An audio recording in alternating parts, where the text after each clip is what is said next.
MBN 종합뉴스 오늘의 주요 뉴스입니다. 어제 치러진 대만 총통 선거에서 독립 성향인 민진당의 차이잉원 총통이 역대 최다 득표를 기록하며 재선에 성공했습니다. 홍콩 사태를 계기로 중국에 대한 반감이 투표 결과로 확인된 셈인데 양측의 긴장은 더욱 고조될 것으로 보입니다. 우크라이나 여객기 격추 사건과 관련해 하산 로하니 이란 대통령이 피해국인 캐나다와 우크라이나 정상에게 전화를 걸어 공식 사과했습니다. 이란 내에서는 정권 퇴진 여론까지 일고 있어 후폭풍은 거셀 전망입니다. 추미애 법무부 장관의 검찰 인사에 대해 법치주의에 정면 배치된다는 현직 판사의 비판이 나오는 등 검찰 인사 파문 계속되고 있습니다. 자유한국당은 검찰 학살이라며 연일 비판의 고삐를 쥐고 있는데 내일은 검경 수사권 조정안이 본회의에 상정돼 표결에 들어갑니다. 1960년대 방송계를 풍미했던 임택근 전 아나운서가 향년 89세를 일기로 별세했습니다. 고인은 생전 국내에서 처음 자신의 이름을 딴 프로그램을 진행한 것으로 유명한데 아들인 가수 임재범이 상주를 맡고 배우 손지창도 빈소를 지켰습니다. 차량 안전과 배기가스 점검 등을 위해 운전자들은 의무적으로 자동차 검사를 받는데 자동차 검사장 3곳 중 1곳 이상이 엉터리 검사를 하다 적발됐습니다. 부실 검사가 만연해 있는 실태를 MBN이 고발합니다. 승강기를 쓸 일이 없는 1층 주민이 노후 엘리베이터 교체에 드는 비용을 다른 주민과 똑같이 부담하는 것은 부당하다는 법원 판결이 나왔습니다. 단지 내 지하 주차장이 없는 경우였는데 법원은 1층 입주자에 대한 관리비를 합리적으로 결정했어야 한다고 지적했습니다. 여러분 안녕하십니까? MBN 종합뉴스. 오늘은 8시부터 여자 배구 결승전 중계로 30분 앞서서 시작합니다. 네, 대만 독립 성향의 차이잉원 총통이 어제 실시된 총통 선거에서 재선에 성공했습니다. 차이 총통은 일국양제를 내세우는 중국에 굴복하지 않겠다고 각오를 밝혔습니다. 그러나 중국은 대만 독립이라는 급진적 사고를 바꾸라고 촉구했습니다. 이무형 기자입니다. 대만의 독립을 주장하는 차이잉원 현 총통이 압도적인 승리로 재선에 성공했습니다. 817만 표를 얻은 집권 민진당 후보 차이잉원은 국민당 한고위 후보를 20%포인트 차이로 누르고 승리했습니다. 1996년 직선제 실시 이후 최다 득표입니다. 我不会忘记对你们的承诺。我还有4年的时间，我一定会留下一个更好的国家给你们。 수만 명의 지지자는 당사 앞 거리에 모여 민진당을 상징하는 깃발을 흔들며 환호했습니다. 차이 총통은 당선 직후 기자회견을 통해 중국과 대등한 관계를 강조하며 독립의 의지를 분명히 드러냈습니다. 我也希望北京当局可以理解，民主的台湾，民选的政府不会屈服于威胁恫吓。 중국은 불쾌한 내색과 함께 일국 양제를 원칙으로 한 평화적인 재통일을 다시 한번 강조했습니다. 중국 국무원 대만 판공실 마샤오광 대변인은 하나의 중국이라는 기본 원칙을 확인한다며 어떠한 독립이나 분열의 시도에도 결연히 반대한다고 밝혔습니다. MBN 뉴스 이무형입니다. 한자 도금으로는 최영문입니다. 차이잉원 총통은 반중 전략으로 지지율을 끌어올리면서 재집권을 이뤄냈습니다. 중국과 통일되면 홍콩 꼴난다 이런 게 통했던 것 같습니다.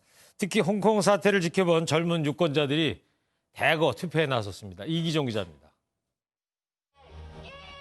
차이잉원 대만 총통이 압도적인 표차로 재선에 성공한 데는 지난해 6월부터 계속되고 있는 홍콩의 반중 시위가 영향을 미쳤습니다. 중국과 통일되면 대만도 홍콩처럼 민주주의가 훼손될 수 있다는 호소가 젊은 층을 중심으로 먹혀든 겁니다. 我觉得那个蔡英文那个选上是非常理所当然的，因为他非常坚定他的立场。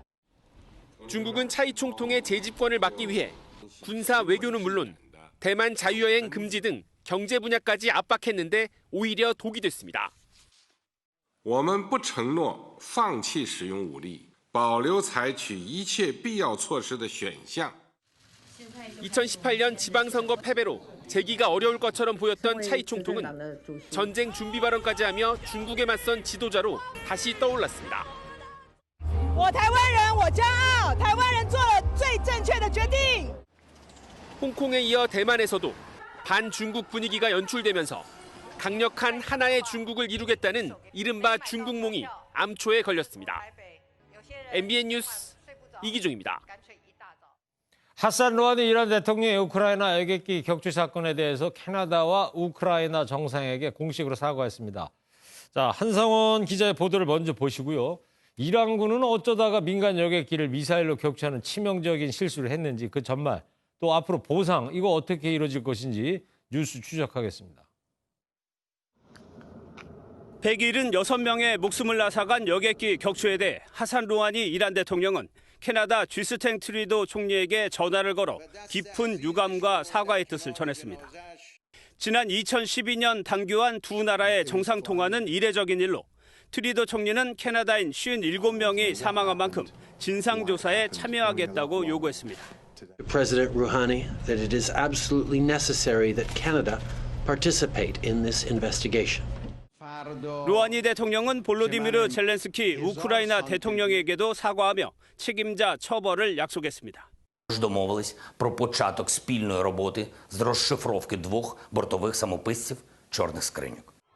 이란 대학생 수백 명은 군부가 격추 사실을 시인하자 테헤란 시내 대학 앞에 모여 군부와 정부를 비판하는 집회를 벌였습니다. 솔레이마니 사령관의 사망으로 이란 혁명수비대에 힘이 실렸지만 여객기 격추 사건으로 온건 협상파인 루하니 대통령이 다시 주도권을 잡을 것이란 관측이 나오고 있습니다. MBN 뉴스 한성원입니다. 이란이 우크라이나 여객기를 5인 사격했다고 인정했지만 여전히 궁금한 점이 한두 가지가 아닙니다. 사고는 또 어떻게 난 건지 또 보상은 어떻게 될 것인지 국제부 장명훈 기자와 뉴스 추적하겠습니다. 장명훈 기자, 영상들 많이들 보셨을 텐데 그 피격 영상 갖고 한번 사고 경위 한번 다시 볼까요?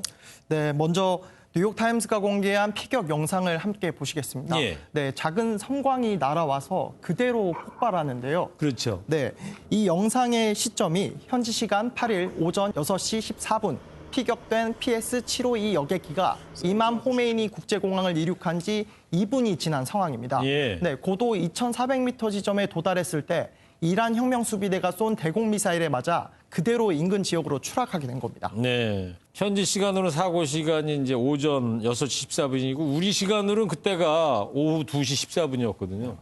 근데 이란은 사고 직후에 줄곧 기기 결함이다.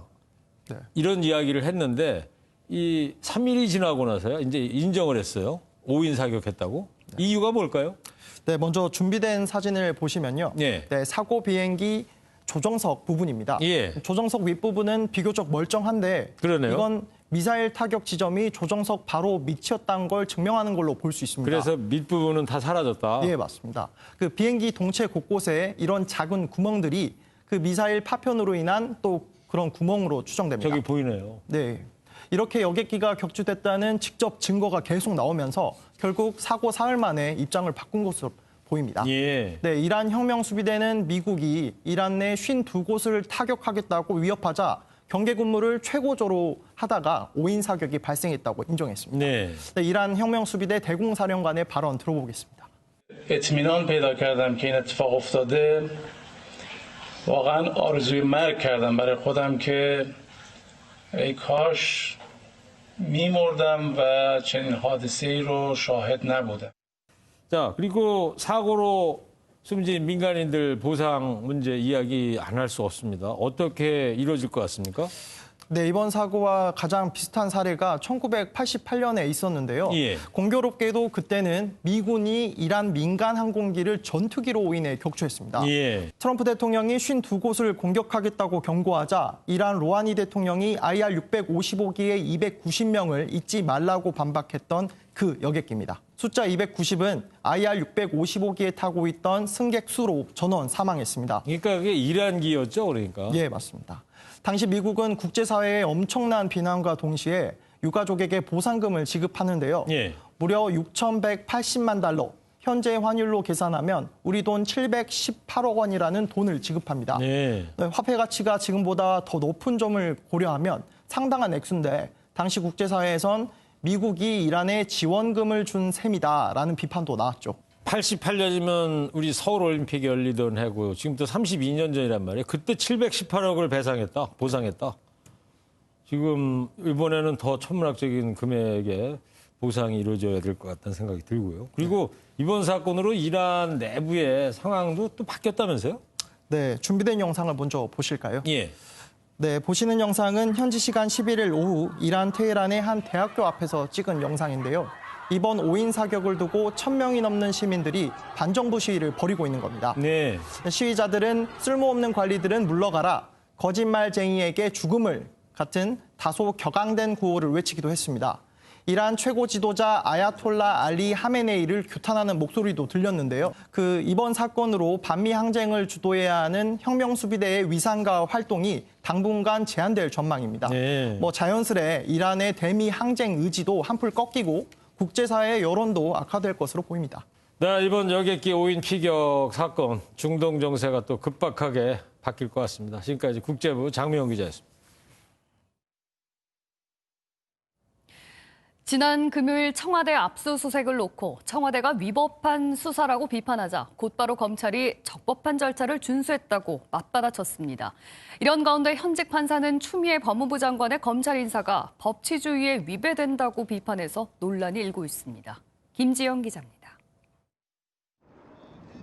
검찰 고위급 인사가 발표되고 나서 불과 이틀 만에 단행된 청와대 비서실에 대한 검찰의 압수수색. 당시 검찰은 어떤 자료도 확보하지 못한 채 빈손으로 돌아갔습니다. 청와대는 이에 대해 압수수색 당시 검찰이 상세 목록을 제시하지 않았다고 비판했습니다.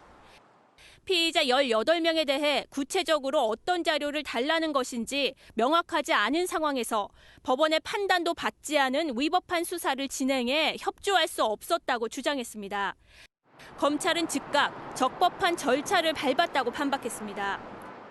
압수수색 영장은 법원에서 혐의 사실과 압수할 장소와 물건을 적법하게 특정해 발부했다고 주장하면서 논란이 커지고 있습니다. 이런 가운데 현직 부장판사가 추미애 법무부 장관의 검찰 인사를 강도 높게 비판했습니다.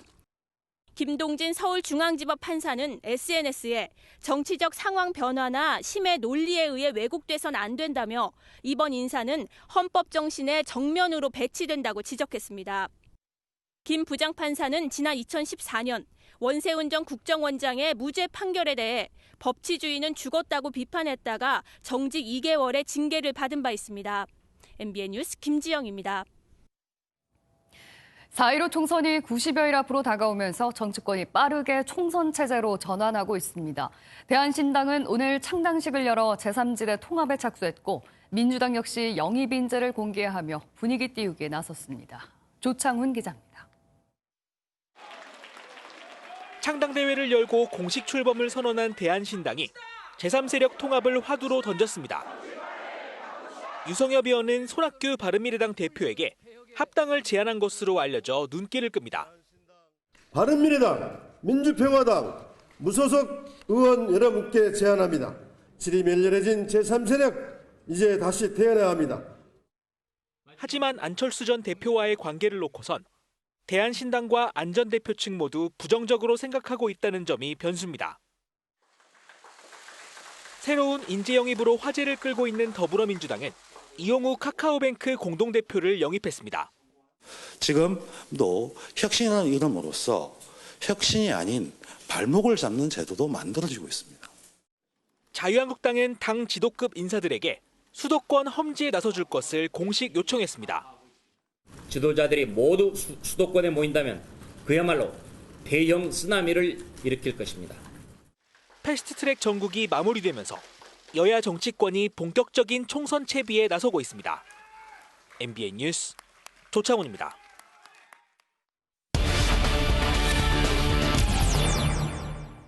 중앙선거관리위원회가 비례자유한국당을 포함한 비례위성정당에 대한 논의에 들어갑니다. 정치권의 위성정당 이야기, 또 문희상 국회의장의 아들 세습 논란, 요즘 뜨거운 이슈인데요. 정치부 이동석 기자 뉴스 추적하겠습니다. 내일이죠? 중앙선관위가 그 위성정당 앞에다가 이제 비례자 쓰는 거, 이게 맞는 거냐 틀리는 거냐 논의에 들어간다고 그러지 않습니까? 내일 어떻게 가부가 나와요? 네, 내일 결론이 날 가능성이 현재로선 높은 상황입니다. 예. 선관위는 내일 오후 3시 권순일 선거관리위원장 주재로 전체 회의를 엽니다. 자유한국당이 만든 비례위성정당이죠. 비례자유한국당을 포함해 비례한국당, 비례민주당 등에 대한 창당 허가 여부를 결정하기 위해서인데요. 예. 현재 선관위 전체위원은 권순일 위원장을 포함해 총 9명으로 구성돼 있습니다. 출석위원 과반 찬성과 반대에 따라 명칭 사용 여부가 결정됩니다. 이처럼 선관위의 비례자유한국당 사용 불허 가능성에 한국당은 강한 불만을 드러냈는데요. 심재철 원내대표의 발언 들어보시겠습니다. 네.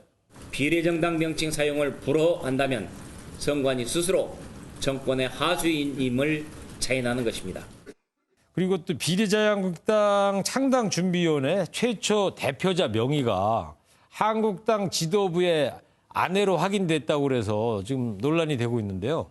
네, 그렇습니다. 비례자유한국당 창당준비위원회로 처음 신고된 대표자인 이지은 씨가 바로 원영섭 조직부총장의 아내로 확인됐습니다.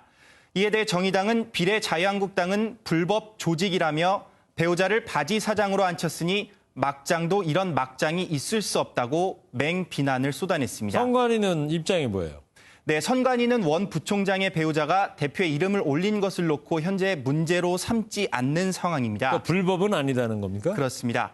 특히 원 부총장은 정의당이 문제로 삼기 전에 당 사무처 당직자로 대표 이름을 변경했다고 밝혔는데요. 원 부총장은 MBN과의 통화에서 기술적으로 어려운 부분이 많다며 문제될 게 없다는 입장을 내놨습니다. 우리 와이프가 뭐 그거를 하려고 정치적인 야심이 있는 것도 아니고 그래 그 문제가 기술적인 부분이 해소되자마자 바로 그거는 다시 바꿔놨어요. 자, 그리고 말이죠. 더불어민주당의 문희상 국회의장 오른쪽에 이제 아들 문석균 위원장인데 지역구가 이제 의정부인데 아들 세습 논란이 불거지고 있지 않습니까? 네, 그렇습니다. 문희상 국회의장의 아들이죠. 문석균 씨죠. 더불어민주당 경기도 의정부시가 상인 부위원장이 어제 북콘서트를 열었습니다. 네. 현재 북콘서트에는 주최 측 추산 5천여 명의 지지자들이 모여 응원한 것으로 전해졌는데요. 네, 어제 장면인가 보죠? 그렇습니다. 이 자리에서 문 위원장은 국회의원 세습 논란에 대해 첫 입장을 내놨습니다. 문 위원장의 발언 함께 들어보시겠습니다. 저는 아버지의 길을 걸을 겁니다. 근데 아빠 찬스는 단호히 거부하겠습니다. 선출직을 놓고 세습이란 프레임으로 더 씌우는 것, 저는 그것은 공당과 우리 의정부 시민 한 분 한 분께 대한 모욕이라고 생각합니다. 제 나이가 올해 50이다라며 아빠 찬스는 쓰지 않겠다고 국회의원 세습 논란에서 벗어나겠다는 뜻을 밝힌 건데요. 네. 이에 대해 진중건 전 동양대 교수는 SNS에 나이 50에 아직 아버지로부터 독립을 못했다니 한심한 줄 알고 일단 자아 정체성부터 형성하라며 쓴소리를 쏟아냈습니다. 한국당 역시 수많은 비난에도 출마를 강행하는 걸 보니 문 씨의 권력 의지에 박수를 보내고 싶을 지경이다라며 비판했습니다. 네, 문희상 국회의장 아들 문석균 위원장이 국회의원 세습 논란에서 벗어날지 지켜봐야 될 것 같습니다. 지금까지 정치부 이동석 기자였습니다. 택시에서 벌어진 난동 사건입니다. 만취한 20대가 70대 택시기사를 무자비하게 폭행한 일이 일어났습니다. 가해자는 피해자의 연락을 피하면서 기억이 없다고 진술했습니다. 강진우 기자가 보도합니다. 경남 진주의 한 아파트 앞에서 20대 남성이 70대 택시기사에게 욕설과 함께 폭행을 시작합니다. 두 손으로 머리채를 잡고 흔드는 것도 모자라 주먹으로 얼굴을 때립니다. 택시기사가 도망가려는 가해자의 옷을 잡자 또다시 사정없이 주먹을 날립니다. 폭행은 5분 넘게 이어졌고 가해 남성은 택시비도 내지 않고 그대로 달아났습니다. 아버지 뻘되는 택시기사를 폭행한 20대 남성은 도주 5일 만에 붙잡혔습니다. 피해 사항이나 이런 걸 CCTV나 다 분석했을 때 종합적으로 폭행의 정도는 넘어선 것 같아요. 피해자는 전치 5주의 진단을 받고 치료를 받고 있습니다. 보니까는 머리 쪽을 많이 맞으셨더라고요. 저희 아버지는 왼쪽 뇌 혈관 쪽이 굉장히 안 좋으신데. 피해자 측은 사건 발생 한 달이 다 됐지만 가해자는 합의는커녕 연락도 받지 않는다고 주장했습니다. 일방적으로 연락이 안 되니까 제 전화를 완전히 기피하고 연락을 안 받는 상태에서 법원에 가가지고 공탁금을 신청하러 왔다고. 가해자는 경찰 조사에서 만취 상태에서 기억이 나지 않는다고 진술했습니다. 경찰은 이 남성을 상해 혐의로 검찰에 송치했습니다. MBN 뉴스 강진우입니다. 차량 안전을 위해 운전자들은 의무적으로 자동차 검사를 받아야 하는데요. 이런 자동차 검사는 대부분 민간이 국가로부터 위탁받아서 이뤄지고 있습니다. 하지만 무려 3곳 중 1곳 허위 검사가 판을 치고 있었습니다. 김민수 기자가 취재했습니다. 인천에 있는 한 자동차 검사장입니다. 이 검사장은 지난해 1,000대 이상의 차량 검사를 허위로 해온 사실이 시청에 적발됐습니다. 검사 항목 일부를 제외하거나 조작하는 등의 수법으로 검사비 1억 원가량을 부당하게 챙긴 것으로 알려졌습니다. 자동차 검사 종사자들은 이런 일이 비일비재하다고 지적합니다.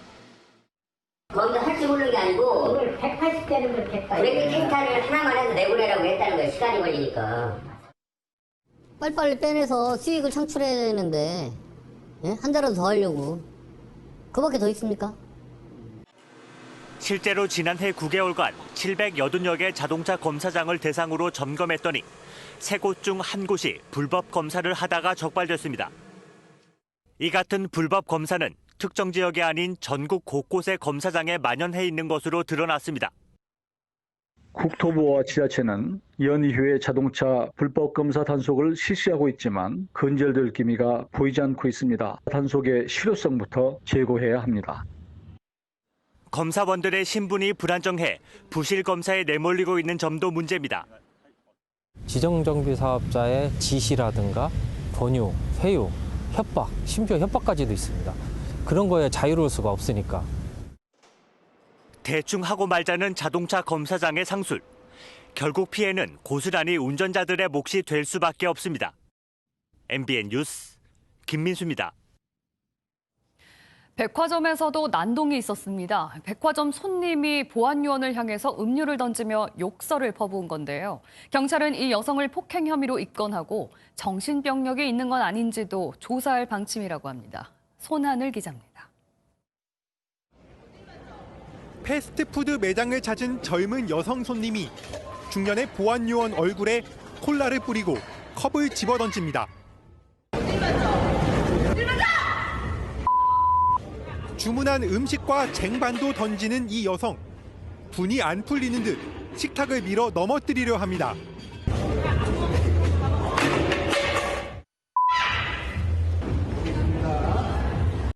보안요원이 죄송하다며 식탁을 정돈하려는 찰나 이번엔 뒤에서 공격을 하며 주먹까지 치켜듭니다.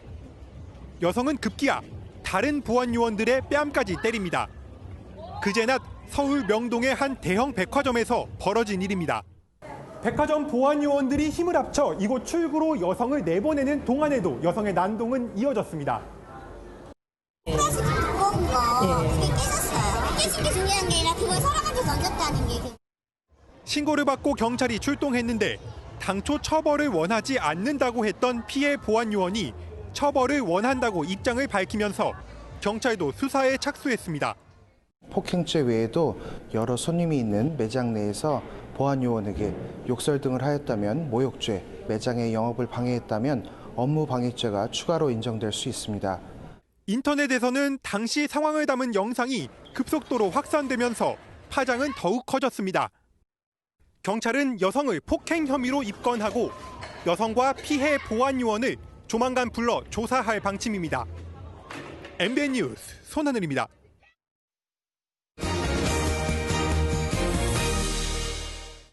이란과 미국의 충돌로 중동 정세가 불안한데요. 여기서 우리가 또 주목할 게 있습니다. 이란이 미군 기지를 향해서 발사한 탄도미사일이 북한 미사일을 개량한 것이라는 분석이 나오고 있는데요. 그렇다면 북한의 미사일 능력은 현재 어디까지 왔는지도 궁금해집니다. 신동규 기자가 보도합니다. 최근 이란이 미군 기지를 향해 쏜 키암-1 탄도미사일은 북한의 화성 6형을 개량한 걸로 알려졌습니다. 미국 본토를 위협하는 북한의 미사일은 해외에 수출할 정도의 기술력을 자랑하고 있습니다. 북한은 최근 개발한 화성 15형 ICBM에 여러 개의 탄두를 장착하는 다탄두로 개량하는 작업을 진행 중인 걸로 알려졌습니다. 요격 체계에 부담이 생기게 되고 그 과정에서 만약에 단 한 마리라도 뚫리게 된다면 미 본토가 직접 위협을 받는 사태가 벌어지기 때문에 단거리 공격에선 북한이 지난해 8월 공개한 신형 방사포가 위협적입니다. 구경이 커서 탄도미사일에 맞먹는다는 평가가 나오는 가운데 분당 40여 발을 쏠 수 있는 240mm 방사포까지 더하면 1시간 동안 2만 발이 서울로 날아들게 됩니다. 최근 개발에 성공한 북한판 이스칸데르 미사일은 비행 고도가 50km로 낮은 데다 정점에서 떨어지다가 위로 솟구치는 등 복잡하게 움직이기 때문에 요격하기가 어렵습니다. 복합적으로 발사되면은 우리의 미사일 방어 시스템을 완전히 괴멸시킬 수 있는 상당히 위협적인 게 되는 거죠. 여기에 물속에서 기습 공격이 가능한 잠수함 발사 탄도미사일, 북극성 3형까지 개발하고 있어 북한의 위협 능력은 나날이 강도를 더해가고 있습니다. MBN 뉴스 신동입니다. 그런가 하면 미국이 이란의 탄도미사일을 막지 못하면서 미사일 요격 시스템이 무용지물 아니냐는 지적도 나옵니다. 우리 군은 다양한 종류의 요격 미사일을 갖추고 있긴 한데요. 동시다발적인 공격은 막아내기 쉽지 않다는 분석입니다. 이어서 백길종 기자가 보도합니다. 낮은 고도로 날아오는 북한판 이스칸데르나 초대형 방사포 등을 요격할 수 있는 패트리엇과 국산 천궁 미사일입니다. 저고도에선 패트리엇과 천궁으로 40km 이상의 중고도에선 사드로 방어가 가능합니다. 여기에 오는 2023년부터는 우리가 독자 개발한 장거리 지대공 미사일 LSAM을 이용해 다중 요격 체계가 구축됩니다. 우리가 탄도미사일 방어 100% 요격이라는 용어는 없습니다.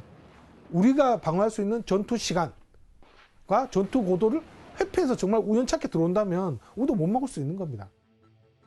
때문에 적의 동향을 미리 탐지하는 탐지 능력이 필요하다는 지적이 나옵니다.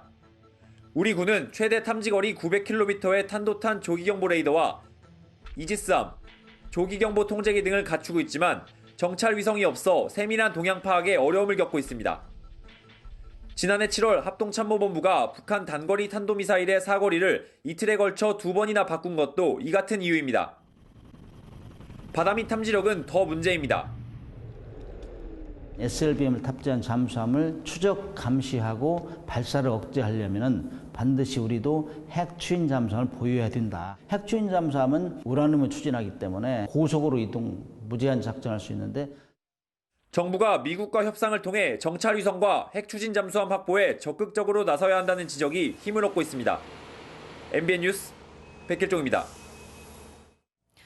문재인 대통령이 모레 신년 기자회견에서 민감한 현안과 관련해 직접 답할 예정입니다. 어려운 남북관계와 윤석열 검찰총장 항명 논란에 대한 대통령의 입장에 가장 큰 관심이 쏠립니다. 최중락 기자가 보도합니다. 문재인 대통령은 주말뿐만 아니라 매주 월요일 열리는 수석 보좌관 회의도 생략하고 14일 기자회견 준비에 집중할 예정입니다. 시나리오 없이 90분 동안 직접 질문자를 선정하고 답변할 예정이어서 돌발 질문을 포함해 모든 상황을 염두에 두는 것으로 알려졌습니다. 가장 큰 관심은 김정은 위원장의 답방을 언급한 대통령의 현 단계 남북관계 인식과 해법입니다. 김정은 위원장의 답방을 위한 여건이 하루빨리 갖춰질 수 있도록 남과 북이 함께 노력해 나가길 바랍니다. 답방에 대한 대응은 아니지만 김계관 북한 외무성 고문이 남측이 끼어들지 말라며 노골적인 표현으로 거부한 상황에서 대통령의 또 다른 카드가 주목됩니다. 항명 논란까지 불거진 검찰 개혁에 대해 임명권자로서 대통령의 직접 언급도 예상됩니다. 윤석열 총장에게 살아있는 권력에도 수하듯 이후 추미애 법무장관에게는 검찰 감독을 특별히 주문한 상황이어서 문 대통령의 검찰개혁 해법에 관심이 쏠립니다. MBN 뉴스 최중락입니다. 미취학 아이들에게 신체를 훼손하는 엽기적인 영상을 보여준 영어 원어민 강사가 경찰에 붙잡혔습니다. 수업 중 아이들의 질문을 받고 이런 영상을 보여준 거라는데요. 강대엽 기자가 보도합니다. 세종시의 한 어학원 강사 A씨가 아이들에게 보여준 유튜브 영상입니다. 한 남성이 인육이 어떤 맛이 나는지 알아보겠다며 연구소에 들어섭니다. Steve is going to get right into my leg muscle. That's big. A씨는 지난 8일 6에서 7세의 미취학 아동 7명에게 사람의 신체를 훼손하는 엽기적인 영상을 보여줬습니다. 아이들로부터 당시 상황을 전해들은 학부모는 곧바로 A씨를 고소했고 경찰은 아동복지법 위반 등의 혐의로 A씨를 붙잡아 조사하고 있습니다. A씨는 아이들에게 해당 영상을 보여준 사실을 인정한 것으로 알려졌습니다.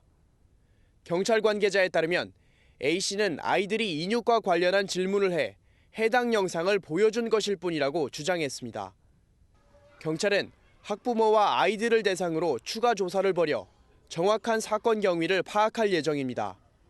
MBN 뉴스 강대엽입니다. 미성년자인 친딸 자매를 7년간 성폭행을 한 인면수심의 아버지에게 법원이 징역 13년의 중형을 선고했습니다. 남편의 성폭행 사실을 알고도 방관한 아내에게도 유죄가 선고됐습니다. 강세훈 기자입니다. 광주에 사는 50대 A씨는 친딸 2명을 지난 2012년부터 7년 동안 성폭행한 혐의로 재판에 넘겨졌습니다. 이들 자매는 당시 초등학생이었습니다. 법원에 따르면 A씨는 딸들이 잠을 자거나 심지어 숙제를 하고 있을 때도 강간하고 추행했습니다. 딸들이 집에 없을 때는 신체 사진을 촬영해 보내라고 시키기도 했습니다. 법원은 A씨에게 징역 13년을 선고했습니다. 자녀를 자신의 욕망을 실현하기 위한 도구로 취급하고 피해 복구를 위한 어떠한 조치도 하지 않았다며 이같이 판시했습니다. 피해자가 2명이 미성년자이고 친부가 행한 성범죄임을 고려 죄질이 매우 불량하다고 판단하여 법원이 징역 13년의 중형을 선고한 것으로 보입니다. 법원은 A씨 아내에 대해서도 징역 1년 6개월에 집행유예 3년을 선고했습니다. B씨는 남편이 딸들을 성폭행한 사실을 알고도 경찰에 신고하거나 보호하지 않고 방관한 혐의입니다. 하지만 이들 부부는 딸들을 성폭행한 적도 그런 얘기를 들은 적도 없다며 혐의를 부인했습니다. MBN 뉴스 강세훈입니다. 도쿄올림픽까지 이제 한 경기 남았습니다. 여자 배구 대표팀이 잠시 후 태국과 결승전을 치릅니다. 대표팀은 강하고 예리한 서브를 통해서 태국을 잡는다는 계획입니다. 태국 현지에서 전남주 기자의 보도입니다. 네, 저는 결승전이 열리는 경기장 앞에 나와 있습니다. 경기 시간이 다가올수록 이곳의 분위기는 점점 더 뜨거워지고 있습니다. 경기장 안에는 수천 명의 팬들이 이미 입장해 있고 이 표를 구하지 못한 팬들은 밖에서 전광판을 보며 대표팀을 응원할 계획입니다. 열심히 응원하고 있으니까 도쿄올림픽 저희가 꼭 갔으면 좋겠습니다. 대한민국 화이팅! อยากให้คนไทยได้ไปโอลิมปิกเป็นครั้งประวัติศาสตร์ ใช่ครับ ไทยแลนด์สู้ๆไทยแลนด์ สู้! 태국전 승리 열쇠는 서브입니다. 강소희와 이다영, 양효진은 서브 에이스 전체 1, 2, 3위일 정도로 우리 선수들의 서브는 상대팀에겐 공포의 대상입니다. 미스 없이 세게 들어간 것도 했고 코스를 자유자재로 때려서 그게 좀 당황했던 것 같아요. 상대방 선수가. 네, 그래서 잘 못 받았던 것 같아요. 지난 4경기처럼 우리가 강하고 예리한 서브로 상대 리시브를 흔든다면 무사라로 시작되는 태국의 공격을 약화시킬 수 있습니다. 리시브가 부정확하게 가야 세터의 체력 소모가 커지고 우리가 상대 공격을 예상할 수 있기 때문입니다. 복부 부상 중인 김연경의 출전도 변수입니다. 라바리니 감독은 결승전엔 상황을 봐서 김연경의 투입 시기를 판단할 것으로 예상됩니다. 태국 나쿤라차시마에서 MBN 뉴스 전남주입니다. 정부가 오는 20일부터 나흘간 난방을 가동하면서 문을 열고 영업하는 상가를 집중 단속합니다. 정부는 최초 위반 시 경고 조치를 취하고 위반 횟수에 따라 150에서 300만 원의 과태료를 부과한다고 밝혔습니다. 이번 2주 미국 워싱턴에서 열리는 한미 방위비 협상을 앞두고 도널드 트럼프 미 대통령이 방위비 인상을 다시 한번 압박했습니다. 트럼프 대통령은 중동 지역 내 미군주둔 관련 문제를 언급하던 도중 한국을 부유한 나라로 거론하며 방위비 분담금을 훨씬 더 많이 내게 될 것이라고 말했습니다.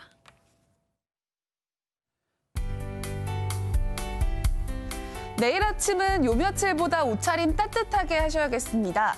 북서쪽에서 찬 공기가 내려오면서 반짝 추위가 찾아오겠는데요.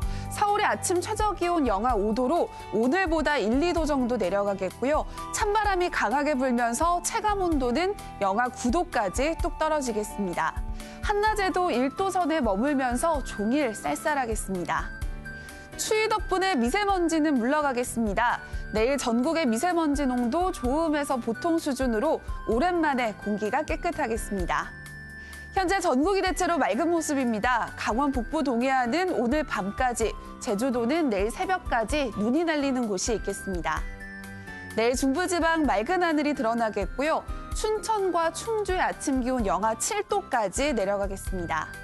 새벽부터 낮 사이 호남에는 눈이 날리는 곳이 있겠고요. 대구의 아침 기온 영하 2도로 오늘보다 2도가량 낮겠습니다. 동해안 지방 건조주의보가 발효 중입니다. 화재 예방에 유의하셔야겠습니다. 수요일까지 반짝 추위는 계속되겠고요. 모레에는 남해안과 제주도에 비나 눈이 내리겠습니다. 날씨였습니다. 네, 홍천강 꽁꽁축제 오늘 오전 모습 사진이에요. 네, 원래는 꼼꼼한 얼음 위에서 이 낚시를 해야 되는데 관광객들이 송어 맨손잡이 하고 있네요. 예, 얼음이 얼잖아 갖고 얼음 낚시 못하는 대신에 이 찬물에서 맨손잡이도 재밌을 것 같잖아요. 그렇긴 한데요. 그래도 홍천군 주민 여러분들 얼마나 좀 속상하시겠어요. 많이 준비하셨을 텐데. 그럼요. 네. 자, 홍천 주민 여러분 힘내십시오. 겨울 축제 뭐 있습니까? 얼음 아니면 찬물이죠. 네, 시청해주신 여러분 고맙습니다. 건강하시고 행복하세요.